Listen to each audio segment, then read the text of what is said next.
So this vehicle, it's a Lincoln SUV, has to get spun around, and I have to put it on the bed nose out because it's going to get dropped into a shop, and it just has to go nose in into the bay door.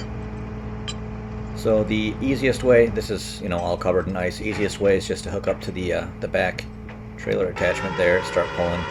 And as I'm pulling, the cable is going to start to get into the plastic trim there, so I have to release it, drop the cable, and then continue the pull so I don't pull that bottom plastic trim piece out.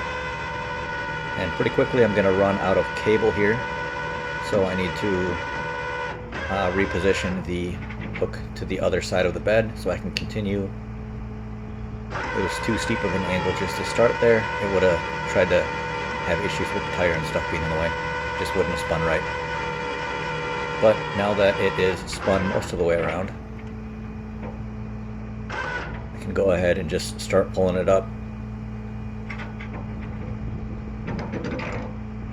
Still want to continue going this general direction, so we're going to still pull this side.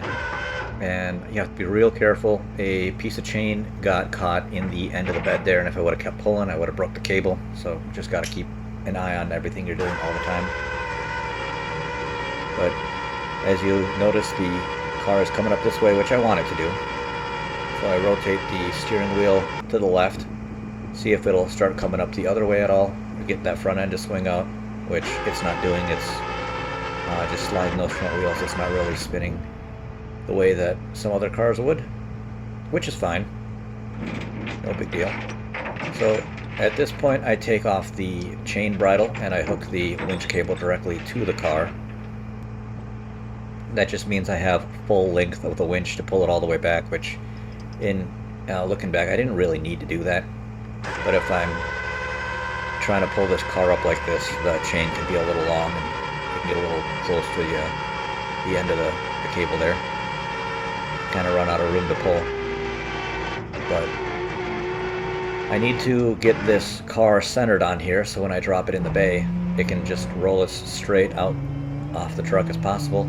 So we still need to pull it to the side just a little bit. Easy enough.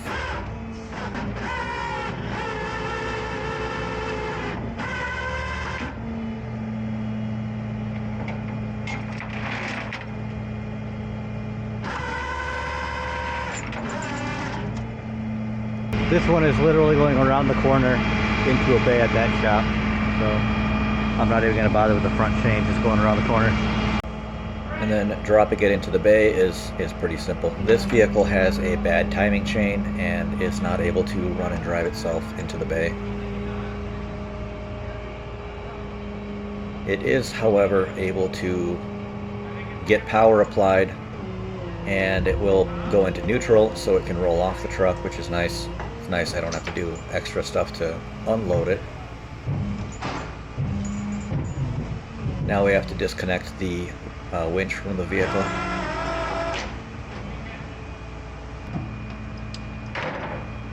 And notice that wiper blade go down.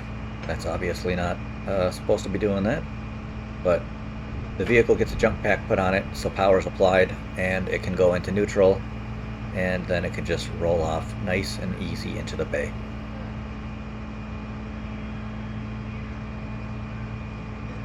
Once the wheels are cleared, we can pull the bed back out.